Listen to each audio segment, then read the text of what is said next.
અરવલ્લી જિલ્લાના ધનસુરા ખાતે તિરંગા યાત્રાનું આયોજન કરવામાં આવ્યું હતું। દેશના જવાનોની વીરતાને બિરદાવવા માટે ખાસ આ યાત્રાનું આયોજન કરવામાં આવ્યું હતું, જેમાં ભાજપના આગેવાનો, તાલુકા પંચાયત પ્રમુખ, ધનસુરાના સરપંચ, તાલુકા પંચાયતના સદસ્યો સહિત નગરજનો મોટી સંખ્યામાં તિરંગા યાત્રામાં જોડાયા હતા।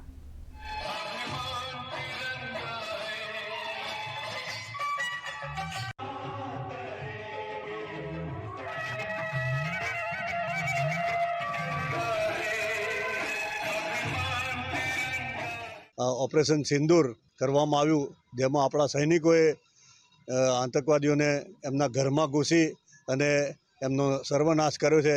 ત્યારે સમગ્ર ભારત દેશની અંદર આ જે સૈનિકોએ બદલો લીધો છે એ બદલાના ભાવરૂપે તિરંગા યાત્રા કરી અને સૈનિકોનો જોમ અને જુસ્સો એમનો અભિવાદન કરવા માટે આ દેશની અંદર સમગ્ર ગુજરાત રાજ્યમાં પણ તિરંગા યાત્રા નીકળી છે।